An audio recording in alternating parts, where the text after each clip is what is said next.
ముందుగా ఈ అవకాశం ఇచ్చినటువంటి తండ్రి అయిన దేవునికి క్రీస్తు వారి పక్షాన్ని వందనాలు తెలియజేసుకుంటానండి. అదేవిధంగా కూడి వచ్చినటువంటి మీ అందరికి కూడా ప్రభునామమున వందనాలండి. ప్రభునందు ప్రియులారా, ఈరోజు మన ధ్యానాంశం ఏమిటంటే రేఖ దాటని రేఖాబీయులు. ఏంటండి? రేఖ దాటని రేఖాబీయులు అనేది మన ధ్యానాంశం. అసలు ఎవరు ఈ రేఖాబీయులు, ఏమిటి వారు దాటని రేఖ అని ఆలోచిస్తే ప్రభునందు ప్రియులారా, అసలుకి ఈ రేఖాబీయుల గురించి మనకి బైబిల్లో ఎక్కడ కనిపిస్తుందంటే మొదటి దినవృత్తాంతాలు 2వ అధ్యాయం చివరి వచనం, అంటే 55వ వచనం.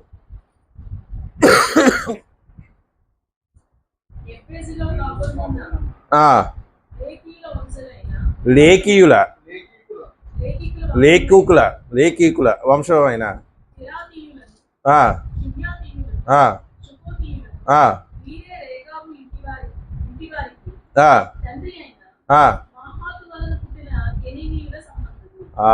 చూడండి, హమాతు వలన పుట్టినటువంటి కెనీనీయుల సంబంధులు. ఈ రేఖాబీయుల గురించి బైబిల్లో మనకి ఇక్కడ రాయబడింది. చాలామంది అభిప్రాయం ప్రకారం రేఖాబీయులు ఎవరు అంటే మోషే మామ అయినటువంటి ఇత్రోకి సంబంధించినటువంటి వారని కూడా అనేక మంది చెబుతూ ఉంటారు. దానికి ఆధారంగా న్యాయాధిపతుల గ్రంథం 1వ అధ్యాయం 14వ వచనం.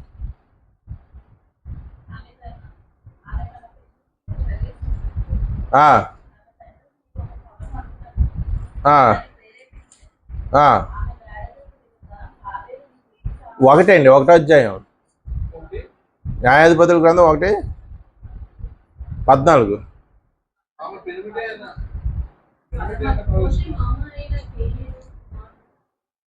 ఎన్నో వచ్చినాయండి? 16. మోషే మామ అయిన కెయీను కుమారులు. అదిగోండి, ఇందాక మనం చదవబడినటువంటి వాక్యంలో ఏముందండి? కెయీను వంశస్థులు అని ఉంది కదా. ఆ కెయీను వంశస్థులు మళ్ళీ మనకి ఇక్కడ దర్శనం ఇస్తున్నారు. వాళ్ళు ఎవరు తరపు వారంట? మోషే మామ అయినటువంటి కెయీను కుమారులు.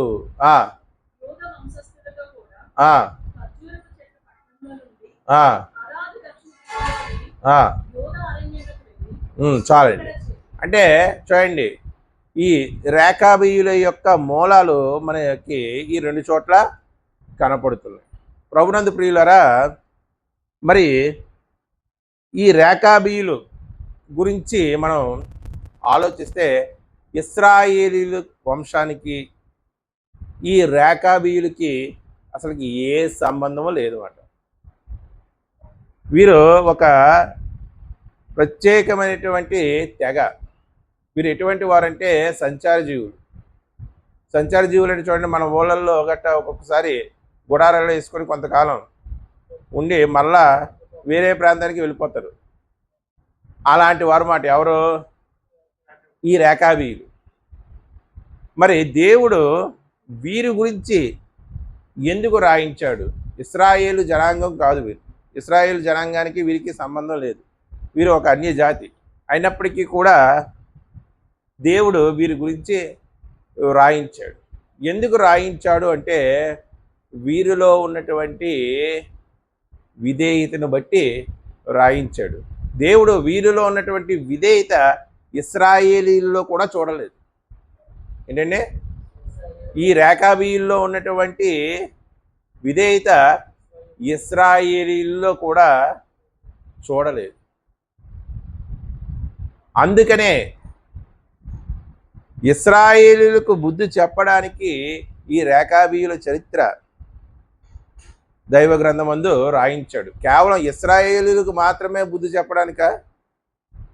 ఈ కాలంలో నిలిచి ఉన్నటువంటి మనకి కూడా బుద్ధి చెప్పడానికి ఈ రేఖాబీయుల చరిత్ర వ్రాయించాడు. ప్రభునందు ప్రియులారా, మరి ఈ రేఖాబీయులు చేసినటువంటి ఆ గొప్ప కార్యం ఏమిటి? దేవునికి వీరి యొక్క చరిత్ర ఎందుకు నచ్చింది? మనకు బుద్ధి చెప్పేటువంటిది హోదా వీళ్ళు ఎందుకు కలిగి ఉన్నారు అనేది ఈరోజు పరిశీలిద్దాం. ఇర్మియా గ్రంథం 35వ అధ్యాయం 6వ వచనం. ఇర్మియా గ్రంథం 35వ అధ్యాయం 6వ వచనం. వారు మా పితరుడగు రేకాబు కుమారుడైన యెహోనాదాబు. ఒకసారి ఒకటి నుంచి చదివితే ఇంకా బాగుంటుందండి. చూడండి ఒకసారి, ఎవరైనా గట్టిగా యెహోయాకీము. ఎవరండి యోధరాజు? యెహోయాకీము. దినములు. ఇంతకీ ఈ సంఘటన ఎప్పుడు జరిగింది? యోధారాజు అయినటువంటి యెహోయాకీము దినముల్లో జరిగింది. యెహోవా యొద్ద నుండి ఇర్మియాకు వాక్కు ప్రత్యక్షమై, నీవు ఏంటి, ఒక ప్రవక్తని దేవుడు ఒక అన్య జాతి దగ్గరికి వెళ్ళమంటున్నాడు. నీవు రేకాబీయుల దగ్గరికి పోయి వారితో మాట్లాడి యెహోవా మందిరంలోని గదులలో ఒక దానిలోనికి అదిగోండి వారిని తోడుకొని వచ్చి ఏం చేయమంటాడండి? ఒక ప్రవక్తని దేవుడు రేకాబీయులు అంటే ఒక అన్య జాతి దగ్గరికి వెళ్ళి వారిని తోడుకొని వచ్చి యెహోవా మందిరంలో ఉన్నటువంటి గదుల్లో ఒక గదిలో వాళ్ళని సమావేశపరచుము అంటున్నాడు. అంటే చూడండి, దేవుడే ఎంత గొప్ప స్థానం ఇచ్చాడో వారికి. యెహోవా మందిరంలోనే వారిని సమావేశపరచు అంటున్నాడు. ఏమేమన్నాడు? త్రాగుటకు ద్రాక్షారసము ఇమ్మని సెలవయ్యగా, నేను ఇర్మియా కుమారుడును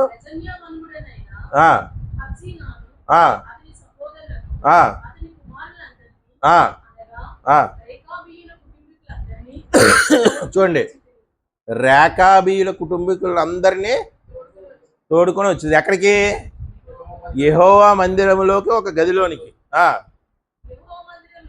యెహోవా మందిరంలో దైవజనుడుకు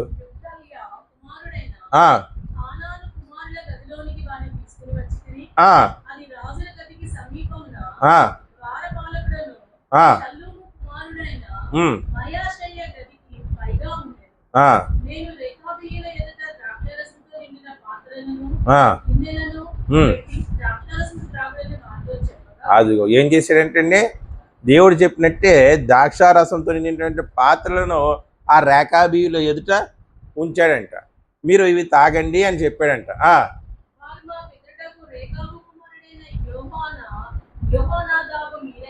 చూడండి, యెహోనాదాబు ఎవరండి? ఈ రేకాబీయుల పితరుడు ఎవరు? ఒకసారి చదవండి మళ్ళీ.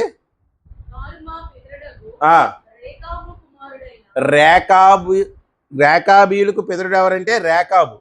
రేకాబు యొక్క కుమారుడు ఎవరంటే యెహోనాదాబు. ఆ యెహోనాదాబు ఏమి చెప్పాడంటే, ఈ రేకాబీయులకు మీరైనను మీ సంతతి వారైనను ఎప్పుడును అదిగోండి ద్రాక్షారసము త్రాగకూడదని మాకు ఆజ్ఞాపించిన గనుక మేము ద్రాక్షారసము త్రాగము. ప్రభునందు ప్రియులరా, అంటే ఒక జాతి, ఆ జాతిలో ఉన్నటువంటి ఒక మూల పురుషుడు ఎవరైతే ఉన్నారో ఆ మూల పురుషుడి యొక్క మాటకు ఎంత విలువిస్తున్నారో చూడండి. ఈ రేకాబీయులు అనేవారు యొక్క మూల పురుషుడు ఎవరంటే రేకాబు. ఆ రేకాబు కుమారుడు ఎవరంటే యెహోనాదాబు. ఎవరండి? యెహోనాదాబు. ఈ యెహోనాదాబు చెప్పాడంట ఏమని? మీరు ఎన్నడూ కూడా ద్రాక్షారసాన్ని ముట్టవద్దు అని చెప్పాడంట. ఇక్కడ విచిత్రం ఏముందండి అనుకోవచ్చు మీరు, విచిత్రం ఏముందండి అనుకోవచ్చు. కానీ ఇర్మియా కాలంలో జరుగుతున్నటువంటి సంగతికి ఆ యెహోనాదాబు చెప్పినటువంటి మాట చెప్పినటువంటి సమయానికి ఉన్నటువంటి కాలమానం ఎంతంటే 300 సంవత్సరాలు. ఎంతండి? 300 సంవత్సరాలు. అంటే 300 సంవత్సరాల క్రితం చేయించుకున్నటువంటి ప్రమాణం లేకపోతే ఇచ్చినటువంటి మాట తప్పకుండా ఆ జాతి మొత్తము కూడా ఎప్పటికీ కూడా ఏముట్టడం లేదు, ద్రాక్షారసము ముట్టడం లేదు. ఎందుకో యెహోనాదాబు ఇచ్చినటువంటి ఆజ్ఞను బట్టి. అంటే ఒక అన్య జాతిలోనే ఇంత కట్టుబడి ఉంటే మరి ఇశ్రాయేలులో ఇంకెంతలా ఉండాలి? ఇప్పుడు ఆ ఆజ్ఞ ఇచ్చింది ఎవరు? ఒక మనిషి. కానీ ఇశ్రాయేలుకి ఆజ్ఞ ఇస్తుంది దేవుడు. చూడండి, ఈ భూమి మీద బ్రతికేటువంటి ఒక సంచార జాతి ఏదైతే ఉందో వాళ్ళ మూల పురుషుడైనటువంటి ఒక మనిషి మాటకు లోబడి ఇంచుమించు 300 సంవత్సరాలు వారు ద్రాక్షారసాన్ని ముట్టలేదు. మరి ఇశ్రాయేలీలు దేవుడు ఏదైతే చెయ్యొద్దన్నాడో అదే చేస్తారు. వాళ్ళు గర్వించవచ్చు ఏమని, మేము దేవుని చేత ఏర్పరచుకోబడ్డ ప్రజలు, దేవుడితో ఏర్పరచబడ్డ జనాంగం. అబ్రహాము మాకు పితరుడు. అబ్రహాము మీకు పితరుడైనంత మాత్రాన మీ ప్రవర్తన సరిగ్గా లేకపోతే మీకు ఒరిగేదేంటి? ఒక అన్యుడు రేకాబు కుమారుడైన యెహోనాదాబు అన్యుడైనప్పటికీ కూడా వంశాన్ని ఎంత చక్కగా నడిపించాడో చూడండి. నడిపించడా లేదా?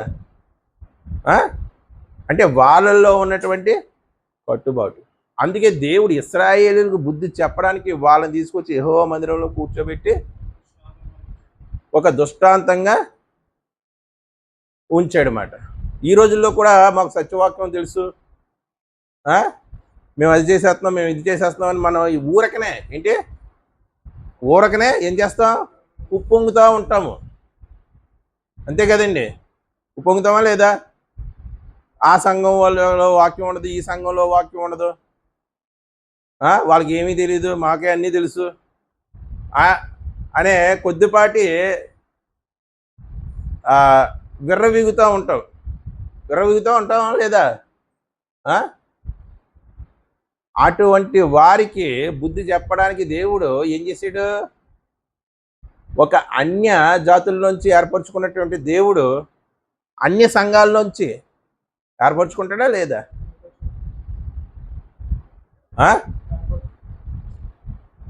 అన్య సంఘాలలో మనం ఆలోచిస్తే ప్రభునందరూ ప్రియులరా, వారు కొన్ని విషయాల్లో వాళ్ళు కొంచెం వాక్యానికి వ్యతిరేకంగా వెళ్తున్నప్పటికీ కొన్ని విషయాల్లో వారి యొక్క కట్టుబాట్లు అనేవి చాలా గొప్పగా ఉంటాయా ఉండవా?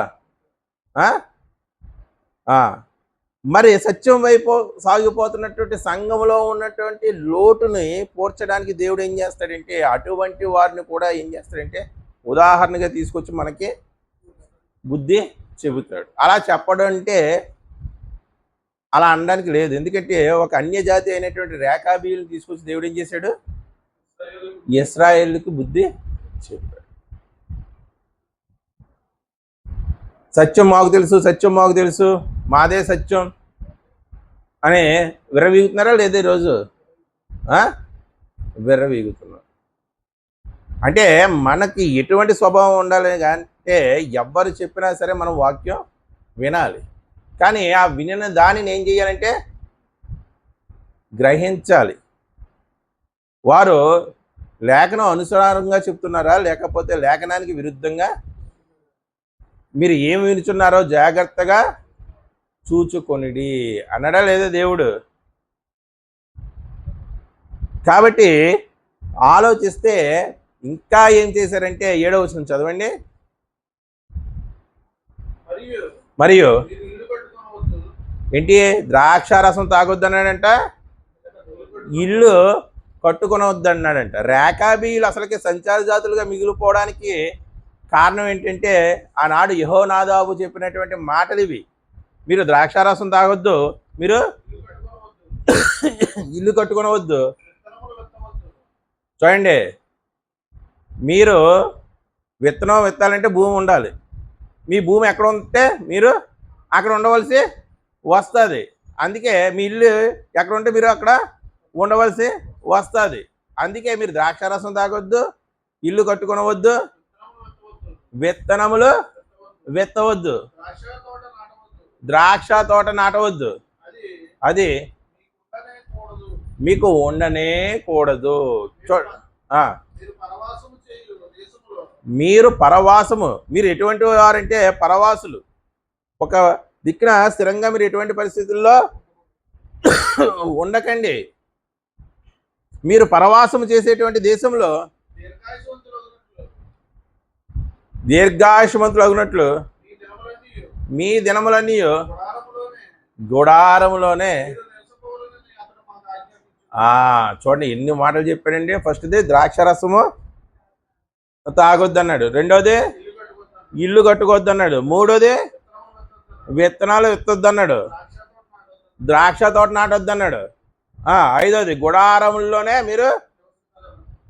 ఆ మాట చెప్పి ఈ మాటలు చెప్పినందుకు ఈ మాటలు కట్టుబడిపోయారండి. ఎవరో రేఖాబీలు.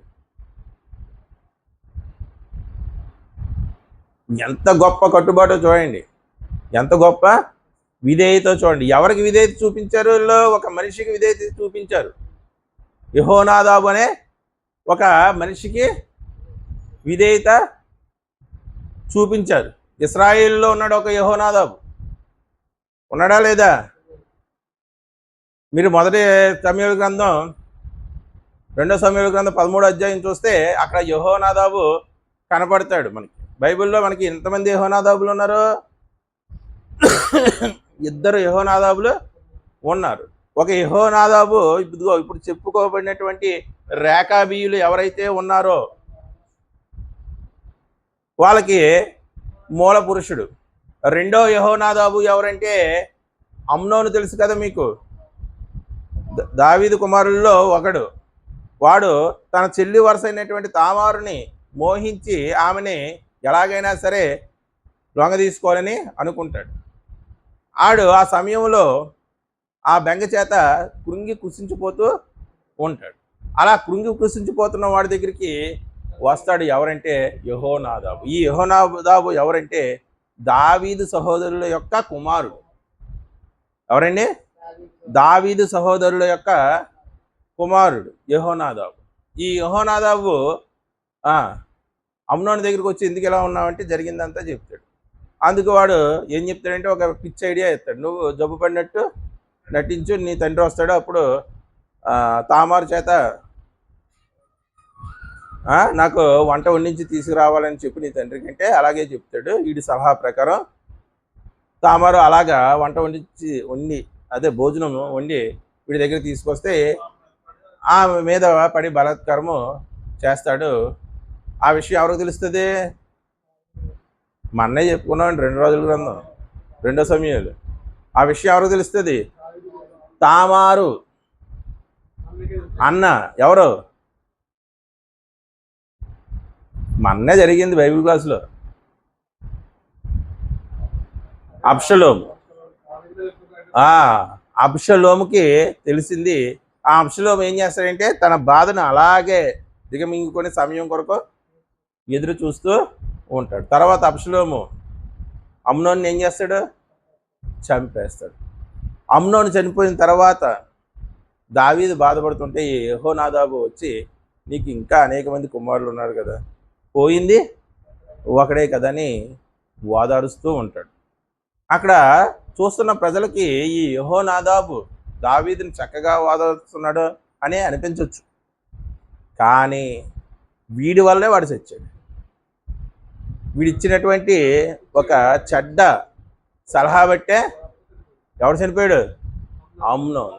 అదే అమ్నోనుకి, ఒరే నీకు అది తగదరా, నీకు వరుసకు చెల్లి అవుతుందిరా అమ్మాయి అంటే అమ్నోను ఒకసారి ఆలోచించి తన యొక్క ప్రయత్నం నుంచి విరమించుకుందునేమో.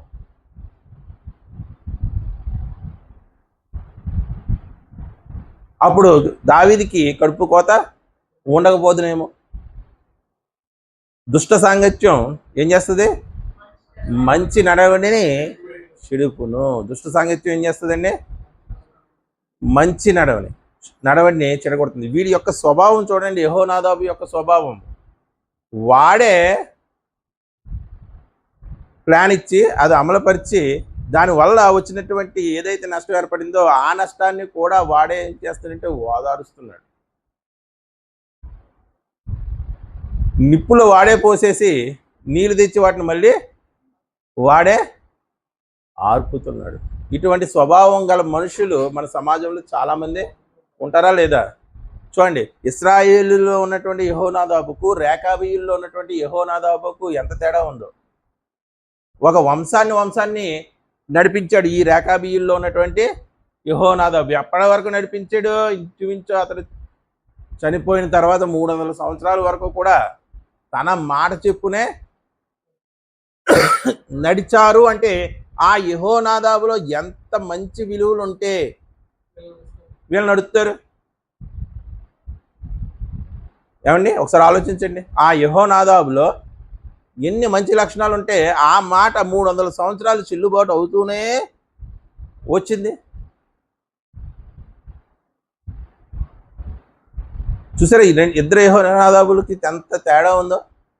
పేరు ఒకటే కానీ లక్షణాలు మాత్రం వేరే.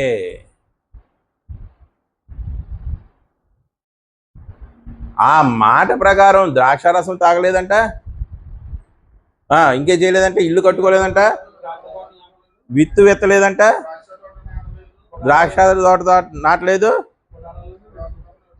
అంటే వీరికి భూమి మీద ఇంక ఏదీ లేదు,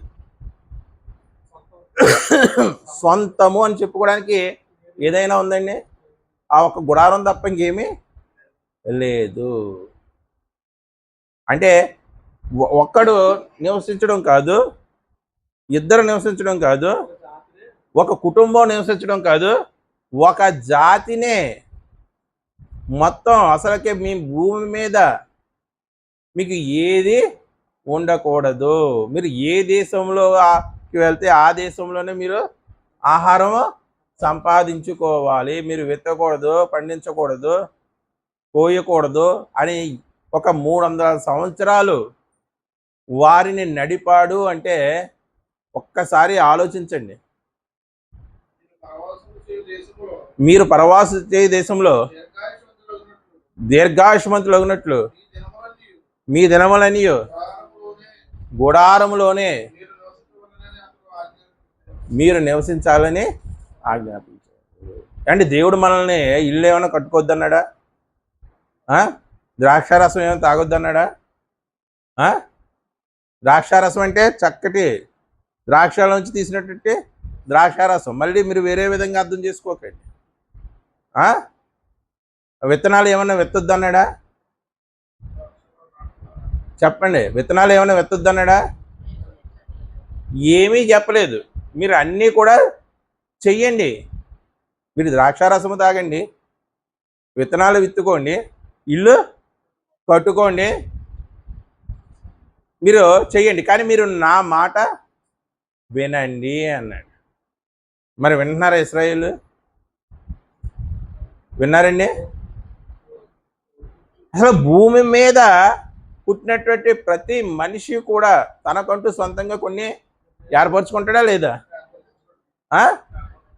మరి ఈ జాతి ఏంటండి? ఈ జాతి ఏర్పరచుకోలేదా? అనుకుంటే ఏర్పరచుకోలేదా? రేకాబీయుల జాతి సంపాదించుకోగలదా లేదా? కానీ మరి ఎందుకు సంపాదించుకోలేదంటే ఒక మనిషికి ఇచ్చినటువంటి మాట వలన. ఆ మనిషి ఇచ్చినటువంటి ఆదేశాల మేరకు వీళ్ళు అంత గొప్పగా దాన్ని పాటించారు, ఆ ఆదేశాలని. అందుకే దేవుడు వీరికి ఎంతో బాగా నచ్చి, ఇదిగో మా పిల్లలు ఉన్నారు దరిద్రులు, నిష్ఠదరిద్రులు, వాళ్ళకి బుద్ధి చెప్పడానికి వీరు ఒకసారి రండి అని ప్రవక్త అయినటువంటి ఇర్మియాను పంపించి యెహోవా మందిరంలో వాళ్ళని ఏం చేశాడు? కూర్చోబెట్టాడు. మనము కూడా అన్యుల కంటే చాలా గొప్పవారమని మనం ఫీల్ అయిపోతూ ఉంటాం చాలాసార్లు. కానీ మనలో ఉండవలసినటువంటి నీతి అనేక సార్లు వాళ్ళలో కనిపిస్తూ ఉంటుంది. ఏంటండి, మనం కనపడితే వాళ్ళని బుర్ర తినేస్తాం, ప్రభుని నమ్ముకోండి, ప్రభుని నమ్ముకోండి, ప్రభుని నమ్ముకోండి అని, అంతేనా? కానీ మనలో కనపడిన నీతి, ప్రభువుని నమ్ముకున్న తర్వాత మనలో కనపడవలసినటువంటి నీతి మనలో కనుమరుగైపోయి వాళ్ళల్లో కనబడుతూ ఉంటుంది. అప్పుడు వాడేమంటాడు, నాలో ఉన్న నీతి నీలో లేదు, నువ్వెలా చెప్తున్నావు ప్రభువుని నమ్ముకోమని అంటాడా లేదా? కొంతమంది మనుషులను ఉదహరించి దేవుడు ఏమన్నాడంటే, ఇశ్రాయేలులో కూడా నేను ఇంత విశ్వాసము చూడలేదు అన్నాడా లేదా? అన్య జాతుల్లో ఉన్నటువంటి ఒక స్త్రీని చూసి ఆ స్త్రీ ఏమడిగింది ప్రభువుని, ప్రభువా, యజమానుడి యొక్క బల్ల మీద నుండి పడినటువంటి రొట్టె ముక్కలు కుక్కలు తింటకు న్యాయమే కదా అని అడిగింది. అప్పుడు ఏమన్నాడు, నీ విశ్వాసం చాలా గొప్పదమ్మా, ఇశ్రాయేలులో కూడా నేను చూడలేదు. శతాధిపతి విషయంలో కూడా నువ్వు మాట మాత్రము సెలవివ్వంటే ఇశ్రాయేలులో కూడా ఇంత నేను చూడలేదు. అంటే అన్యుల్లో కూడా దేవుడు ఏం చేస్తున్నాడు, నీతిని ఏదైతే ఉందో దానిని చూస్తున్నాడు. అన్యుడు అంత నీతివంతుడుగా ఉన్నప్పుడు నువ్వు నీతిహీనుడు అయ్యి వెళ్ళి వాడిని ప్రభు నమ్ముకో అంటే అది ఎలా కుదురుతుంది? ఇప్పుడు ఇశ్రాయేలు వెళ్ళి ఈ రేఖాబీయుల దగ్గరికి వెళ్ళి మీ పితరుల మాట మీరు పాటించండి అంటే ఈ రేఖాబీయులు ఏమనుకుంటారు? ఏమనుకుంటారండి? మేము ఆ పితరుల మాట బాగానే పాటిస్తున్నాం, మీరే దేవుడు మాట, మీ పితరులకు చెప్పినటువంటి మీ దేవుడి మాట మీరే పాటించడం లేదు అని అనుకుంటారా లేదా? ఆ ఫీలింగ్ రేఖాబీయుల్లో ఉంటుందా లేదా? ఖచ్చితంగా ఉంటుంది. అటువంటి మనకు బుద్ధి చెప్పడానికి దేవుడు బైబిల్ గ్రంథమందు ఈ రేఖాబీయుల చరిత్రను వ్రాయించాడు. అంటే అన్యుడని మనం అన్యుడిని చీఫ్గా తీసి పాడేయడానికి ఎటువంటి పరిస్థితుల్లో లేదు. సత్య సంబంధి కాదు అని వాడిని చీఫ్గా చూడడానికి లేదు. వాడు ఈరోజు కాకపోతే రేపు సత్యం తెలుసుకుంటాడు. నువ్వు సత్యంలో ఉండే భ్రష్టుడైపోతున్నావు, దేవునికి అసలు విధేయతే చూపించడం లేదు. ఒక అన్యుడు ఈరోజు దేవుడిని నమ్ముకోకపోవచ్చు, తర్వాత కొన్ని దినాలకు నమ్ముకోవచ్చు. వాళ్ళలో ఉన్న ఆ నీతి వాడిని దేవుడి దగ్గరికి తీసుకురావచ్చు. కానీ దేవుళ్ళలోనే ఉండి నీతిహీనంగా ఉన్న నువ్వు, నీ స్థితి ఏమైపోద్ది?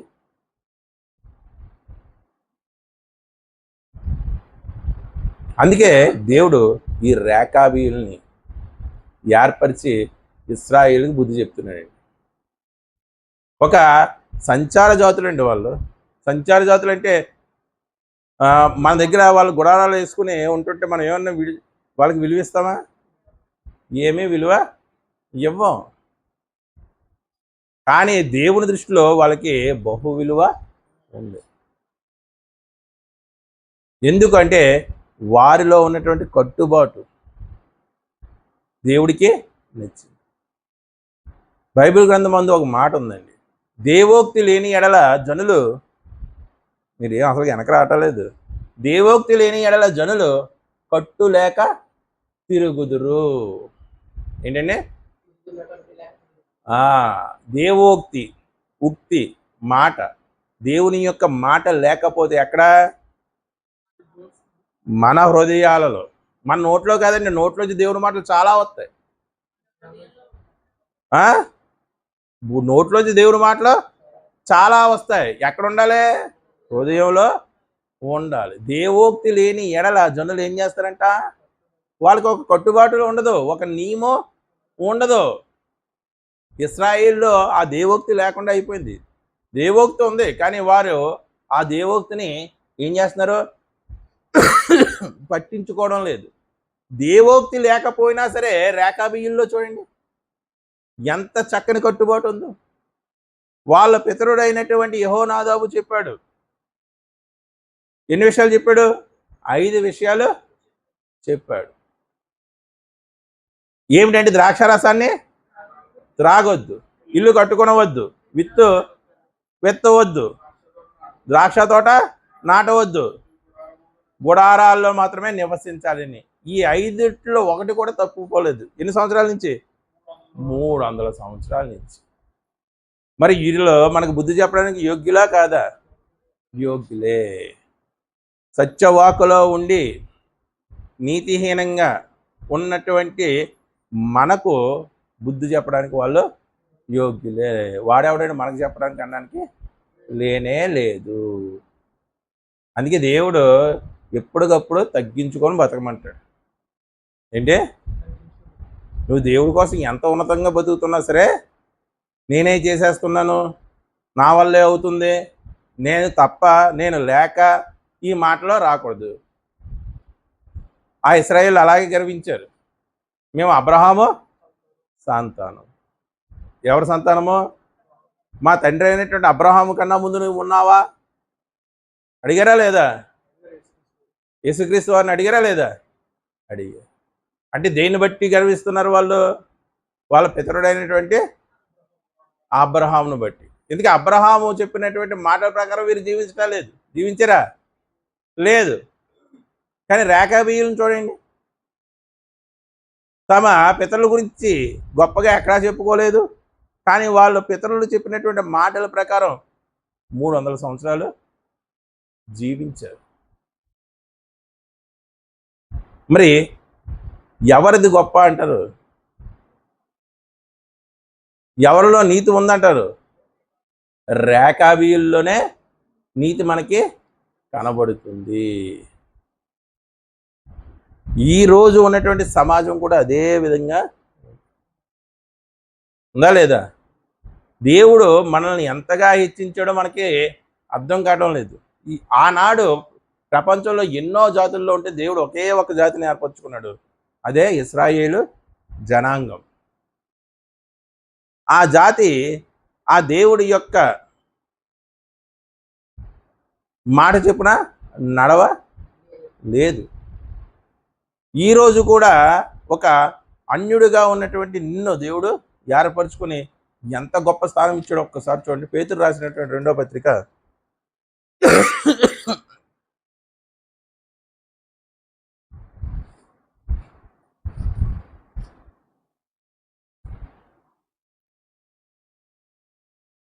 1 పేతురు 2వ అధ్యాయం 9వ వచనం. అయితే మీరు చీకటిలో నుండి, ఏ చీకటిలో నుండి? పాపం అనే చీకటిలో నుండి ఆశ్చర్యకరమైనటువంటి తన వెలుగులోనికి మిమ్మిని పిలిచిన వాని గుణాతిశయములను ప్రచురము చేయు నిమిత్తము ఎందుకు ఏర్పరచుకున్నట్టు అంట? చీకటిలో నుండి, పాపం అనే చీకటిలో నుండి మనల్ని పిలిచినటువంటి వాని గుణాతిశయములను ప్రచురము చేయుటకు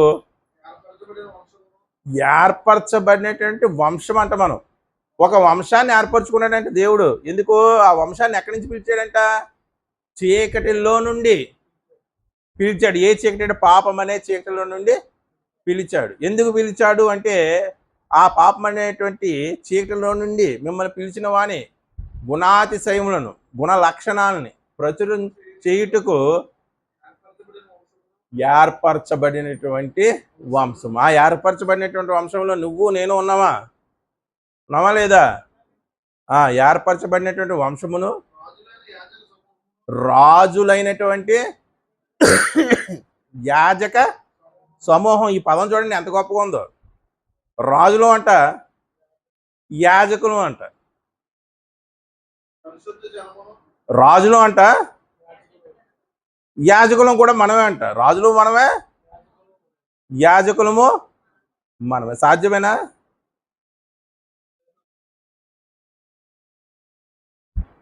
చెప్పండి, రాజుగా యాజకుడుగా ఉండడం సాధ్యమా? దేవుడు ఆత్మచేత ఎందరైతే నేర్పించబడుతారో వారు దేవుని కుమారులు ఆనబడదు.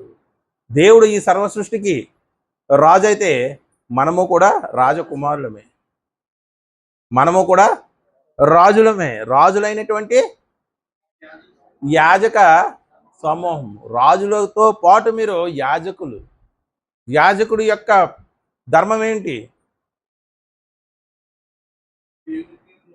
క్రీస్తు అనే ప్రధాన యాజకుడు మనకు అక్కడ ఉన్నాడు. ఆ యాజకుడి యొక్క పనేంటి? ప్రజల యొక్క విన్నపాలు ఏవైతే ఉన్నాయో అవి దేవునికి చేర్చడం. అంటే ఈ రెండు బాధ్యతలు, రాజులుగా ఉండేటువంటి బాధ్యత, యాజకుడుగా ఉండేటువంటి బాధ్యత మన మీద దేవుడు పెట్టాడు. రాజుగా ఏర్పరచుకున్నాడు నిన్ను, యాజకుడుగా తన సర్వ సృష్టికి నిన్ను రాజుగా ఉంచాడు.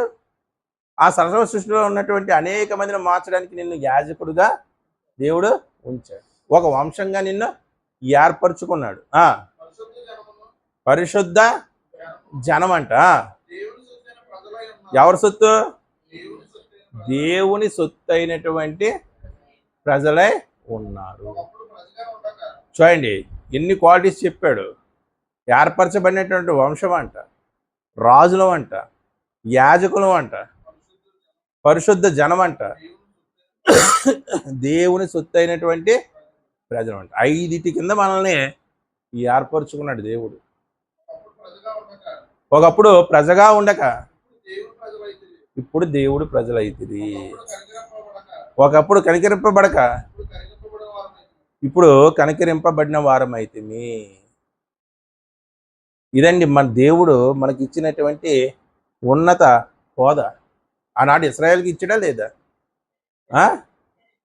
ఇచ్చాడా లేదా? ఎవ్వరూ తినలేనటువంటి ఆహారం వాళ్ళు తిన్నారు, ఎవ్వరూ త్రాగినటువంటి నీరు వారు త్రాగారు. అయినప్పటికీ కూడా వాళ్ళు బుద్ధిహీనులు అయిపోయారు. విధేయత చూపలేదు దేవుడికి. ఆ ఇశ్రాయేలీలకి ధీటుగా ఈరోజు మనం ఉన్నామా లేదా? ఇశ్రాయేలు కంటే గొప్ప ఆధిక్యత దేవుడు మనకి ఇచ్చాడు. అర్థమైందండి? ఇశ్రాయేలుకు సంబంధించింది ఏమిటి? కేవలం శరీరమందు ఒక గుర్తును బట్టి ఇశ్రాయేలు దేవుడే ఏర్పరచుకున్నాడు. ఏమిటి ఆ గుర్తు అంటే? నా ప్రజగా ఉండాలంటే నీ వంశము వారందరూ కూడా ఏం పొందాలి? సున్నతి పొందాలి. అంటే శరీరమందు ఒక ఏదైతే గుర్తు ఉందో ఆ గుర్తును బట్టే దేవుడు ఏం చేశాడు? తన ప్రజగా చేర్చుకున్నాడా లేదా? చేర్చుకున్నాడు. మరి మనల్ని తన ప్రజగా ఎలా చేర్చుకున్నాడు? మనల్ని ఉద్ధరించి చేర్చుకున్నాడు. ఏంటండి? మనల్ని ఉద్ధరించి దేవుడు తన ప్రజగా చేసుకుని ఎలా ఉద్ధరించాడు? పాపం అనే చీకటిలో ఉండగా మనం చేస్తున్నది పాపం అని మనకు తెలియచెప్పి ఆ పాపానికి పశ్చాత్తాపం పొందేలాగా మన హృదయాన్ని ప్రేరేపించి ఆ పాపానికి క్షమాపణ కావాలని మన హృదయం ఎదురు చూసేలాగా చేసి ఇంత ప్రాసెస్ చేసాడా లేదా? ఈరోజు మనం ఇక్కడ ఉన్నామంటే గతంలో మనం చేసినటువంటివి పాపములు అని గ్రహించామా లేదా? గ్రహిస్తే సరిపోద్దా? ఆ పాపానికి పశ్చాత్తాప పడితే సరిపోద్దా? ఆ పాప నివారణ ఎక్కడ జరుగుతుందో తెలుసుకోవాలి. ఆ పాప నివారణ చేసుకున్న తర్వాత మనం ఇక్కడ ఉన్నాం. ఇదంతా మనమే చేసుకున్నామా? మనంతటా మనమే చేసుకున్నామంటే దేవుడే ప్రేరేపించాడా? దేవుడే ప్రేరేపిస్తే మనం ఈరోజు ఇక్కడ నిలిచి ఉన్నాం. అందుకే యేసుప్రభు అని అంటాడు, ఒకడు నా తండ్రి ఆకర్షిస్తేనే కానీ వాడు నా యొద్దకు, ఒకడిని నా తండ్రి ఆకర్షిస్తేనే కానీ నా యొద్దకు రాలేడు. అంటే ఇప్పుడు ఆ రేఖాబీయులు ఎవరైతే ఉన్నారో వారు మనకన్నా గొప్పవారా కదా? చెప్పాలండి, గొప్పవారే, అవునా కదా? వాళ్ళ యొక్క గొప్పదనాన్ని దేవుడు గుర్తించాడా లేదా? గుర్తించాడు. మరి మన గొప్పదనాన్ని దోషభరితమైనటువంటి జనమ, చెడుపు చెయ్యు పిల్లలారా, ఎవరిని తిడుతున్నాడు అలాగా? ఇశ్రాయేలుని తిట్టాడు. ఇశ్రాయేలుకి ఎన్ని పడితే మనకి మనుష్య కుమారుడి దినములు, నోవాహు దినములు ఎలా ఉండునో మనుష్య కుమారుడు దినములు కూడా అలాగే. ఈరోజు కుటుంబ యజమాని ఒక గీత దాటితే, ఒక రేఖ దాటిస్తే, గీస్తే ఆ రేఖ దాటుతున్నారా లేదా? ఒక తండ్రి రేఖ గీస్తుంటే కుమార్తెలు ఏం చేస్తున్నారు? ఒక సంఘ కాపరి రేఖ గీస్తుంటే విశ్వాసులు ఏం చేస్తున్నారు? దేవుడు రేఖ గీస్తే విశ్వాసులు ఏం చేస్తారు? రేఖ దాటుతున్నారా లేదా? రేఖ దాటడం వల్ల ప్రమాదాలు ఉంటాయా లేదా? ఉంటాయి. సరిహద్దు రేఖలు అంటారు. ఏంటండి? దేశాలకి సరిహద్దు రేఖలు ఉంటాయి. ఈ దేశ ప్రజలు పొరపాటున సరిహద్దు రేఖ దాటి ఆ దేశంలోకి వెళ్తే ప్రమాదమే. ఆ దేశ ప్రజలు పొరపాటున ఇటువైపుకి వస్తే ప్రమాదమే. అంటే మనుషులు దేశాల మధ్య ఏర్పరచుకునేటువంటి ఈ రేఖలు ఏవైతే ఉన్నాయో అవి దాటుతుంటేనే ప్రమాదం. రోడ్ల మీద ప్రయాణించినప్పుడు కూడా రేఖలు ఉంటాయా లేదా? ఉంటాయా లేదా? ఆ రేఖలను దాటేస్తే ప్రమాదం. మరి ఇక్కడే ప్రమాదం. మరి సర్వ సృష్టికర్త అయినటువంటి దేవుడు కూడా రేఖలు గీస్తున్నాడా లేదా? దొంగతనం చేయవద్దు అనేది ఏంటిది? అబద్ధం ఆడవద్దు, వ్యభిచరించవద్దు, నిన్ను వల్ల నీ పొరుగు వాడిని ప్రేమించు, మీలో ద్వేషములు ఉండకూడదు. ఇవన్నీ ఏంటి? రేఖలే కదా. బైబిల్లో ఉన్నవన్నీ ఏంటి? రాతలు కాదు, రేఖలే. మరి ఈ రేఖలు దాటితే ఎంత ప్రమాదం?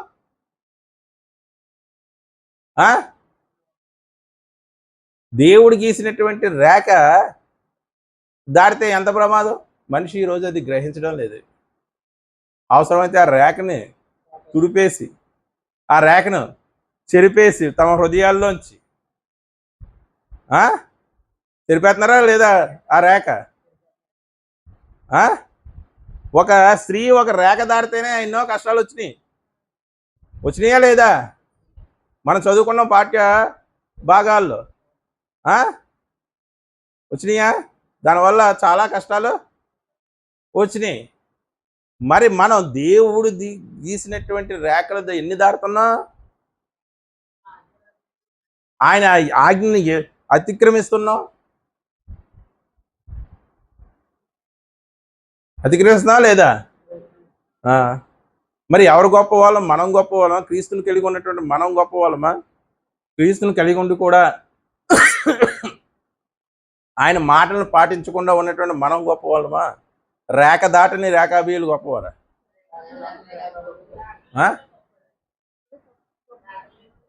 చూడండి, వాళ్ళని మనం నేర్చుకోవాల్సింది ఏంటంటే, ఒక మనుష్యుడు మాటకి 300 సంవత్సరాలు విలువిచ్చారు.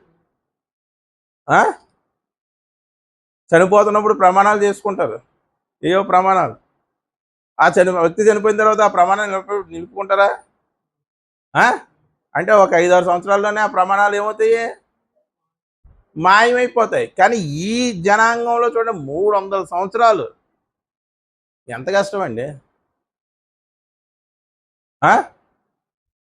వారు మాత్రమేనా? రేఖాబీయులు పురుషులు మాత్రమేనా? స్త్రీలు కూడా ఆ కట్టుబడి ఉన్నారు.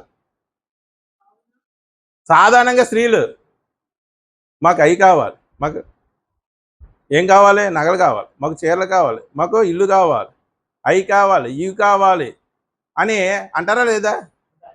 అంటే రేఖాబీయుల్లో ఉన్నటువంటి స్త్రీలలో కూడా ఏం కనపడలేదు? అవిధేయత ఎక్కడ కూడా కనపడలేదు. ఎందుకు? వాళ్ళు 300 సంవత్సరాలు ఆ మాట ప్రకారం జీవించగలిగారంటే కేవలం పురుషులు మాత్రమే కాదు, స్త్రీలు కూడా ఏం చేశారు? సహకరించారు. ఎవరికి? ఆ రేఖాబీయులు పురుషులకు సహకరించారు. స్త్రీలు సహకరించకపోతే ఆ యెహోనాదాబు యొక్క మాట 300 సంవత్సరాలు నిలుచుదునా? నిలవదు. ఈరోజు క్రైస్తవ స్త్రీలు ఎవరైతే ఉన్నారో వారు కుటుంబంలో క్రీస్తు మాట నెగ్గడానికి ఏం చేయాలి? సహకరించాలి. ముందు వీళ్ళు సహకరించాలంటే ఏం చేయాలి? పురుషుడు క్రీస్తు మాటకు తగ్గట్టుగా నడుచుకోవాలి. పురుషుడు క్రీస్తు మాటకు తగ్గట్టుగా నడుచుకోకుండా స్త్రీని ఇదిగో క్రీస్తు మాటకు నువ్వు సహకరించు అంటే అది కుదురుతుందా? స్త్రీకి శిరస్సు ఎవరు? పురుషుడు. పురుషుడి శిరస్సు క్రీస్తు. క్రీస్తు శిరస్సు తండ్రి. అంటే ఎక్కడున్నాం మనం? పురుషులైనటువంటి మనం 3వ స్థానంలో ఉన్నాం. అంతే కదండి. మొదట దేవుళ్ళలో ఎటువంటి పాపం ఉండకూడదు. ఉందా? లేదు. క్రీస్తులో చూడండి, దేవుళ్ళలో ఎటువంటి పాపం లేకపోతే దేవుడు ఈ సర్వ సమాజాన్ని కూడా నడిపించగలడు. అంతే కదండి. ఈ సర్వ సమాజాన్ని నడిపించవలసిన బాధ్యత దేవుడు ఎవరికి అప్పగించాడు?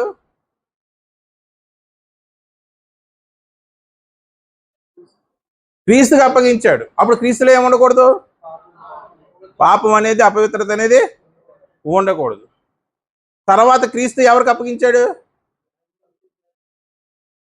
పరిశుద్ధాత్మ సహకారండి, కాదంటారు. అపోస్తులకి అప్పగించాడు. ఆ అపోస్తుల దగ్గర నుంచి తర్వాత కుటుంబ వ్యవస్థలో హెడ్ ఎవరు? పురుషుడు. అంటే ఏం చెయ్యాలి? దేవుడి యొక్క వాతావరణాన్ని కుటుంబంలో ఏం చేయాలి? ఏర్పరచాలి. దేవుడి యొక్క మాటలు వినేవారిగా వారిని ఏం చేయాలి? సిద్ధపరచాలి. వాళ్ళు వినడం లేదు కదా అని నువ్వు అనుకోకూడదు. నీ ప్రయత్నం నువ్వు చెయ్యాలి. వాళ్ళు వింటే విన్నారు.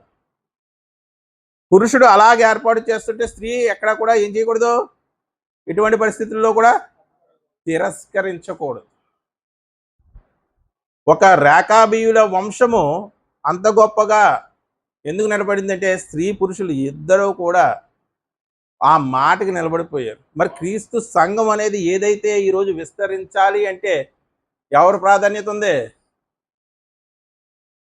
కుటుంబంలో స్త్రీ పురుషుల ప్రాధాన్యత ఇద్దరిది కూడా ఉందా లేదా?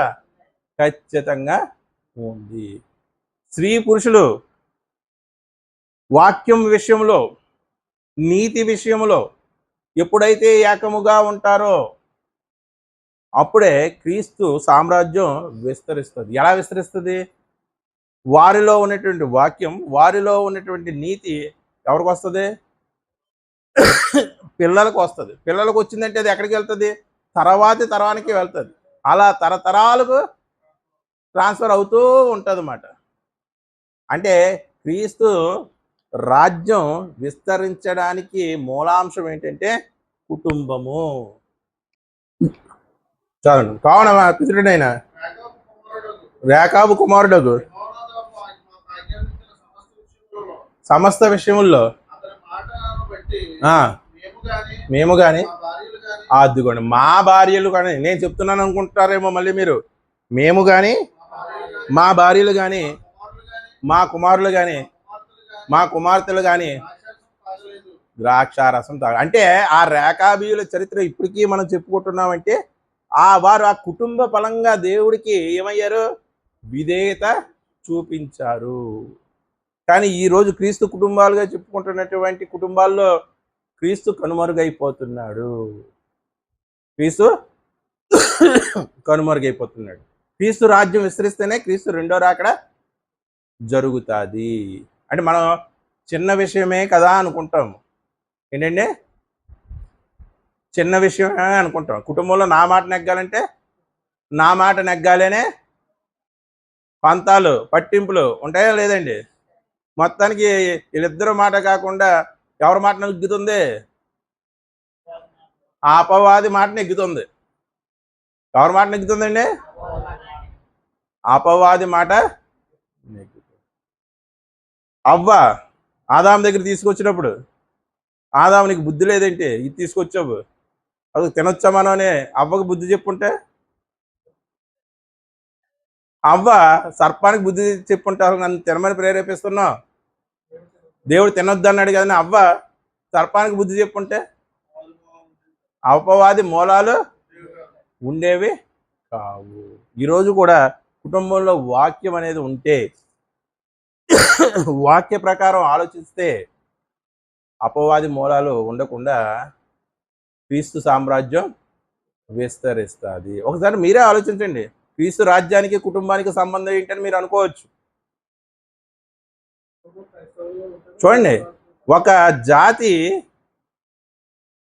పితరుడికి ఇచ్చినటువంటి మాట ప్రకారం నడవగలిగిందంటే ఆ జాతిలో ఉన్నటువంటి కుటుంబంలో ఉన్నటువంటి సభ్యులందరూ కలిసికట్టుగా ఉన్నారు. ఎవరెవరు సహకరించారంట? మేము, మా భార్యలు, కుమార్తెలు, కుమారులు అందరూ కూడా కలిసి ఇప్పటి వరకు కూడా మేము ఆ మాట మేరలేదు. మన కుటుంబాలు కూడా, క్రైస్తవ కుటుంబాల్లో క్రీస్తుకు వాక్యము అలా ఉంటే ఎంత గొప్పగా ఉంటుందండి. క్రీస్తు సామ్రాజ్యం విస్తరిస్తుందా లేదా? ఖచ్చితంగా విస్తరిస్తుంది. అదే దేవుడు మొత్తుకున్నాడు. నువ్వు నుంచున్నప్పుడు, కూర్చున్నప్పుడు, పడుకున్నప్పుడు, త్రోవ నడిచేటప్పుడు నీ కుమారులకు దాన్ని అభ్యసింప చేయవలెను. చేసారా ఇశ్రాయేల్? చేసారా? రేకాబీలు చేసారా?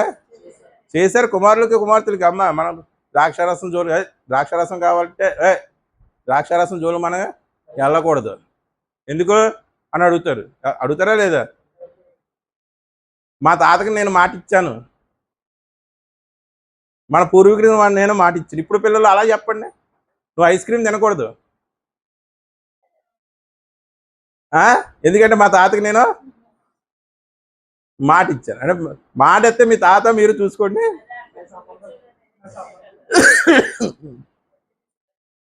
మాట ఎత్తే మీ తాత మీరు చూసుకోండి, నాకు సంబంధం లేదు అంటారా లేదా? పూర్వకాలం తండ్రి చేసినటువంటి అప్పులు ఒక నీతికి కట్టుబడి తండ్రి పేరు ఎక్కడ చెడిపోతుందేమో అని కొడుకులు తీర్చేవారు. గొప్ప నీతి అనేది పూర్వకాలంలో ఉండేది. ఎందుకు? తన యొక్క తండ్రి పేరు నిలబెట్టాలని, గౌరవం కోసం. కానీ ఇప్పుడు తండ్రి, బాబో మీ తండ్రికి ఇలా 50,000 ఇచ్చానమ్మా, నీ చదువు నిమిత్తమే ఇచ్చానమ్మా అంటే నా తండ్రి లేపి తీసుకో, నాకు సంబంధం లేదు, నాకు కానీ ఇచ్చావా? వచ్చిందా లేదా? వచ్చిందా లేదా? అటువంటి పరిస్థితుల్లో మనం ఉన్నామన్నమాట. అందుకే మనకి ఈ రేకాబీయులు, రేఖ దాటిని రేకాబీయుల్లాగా మనము ఉండాలని దేవుడు కోరుకున్నాడు. ప్రార్థన చేసుకున్నాడు.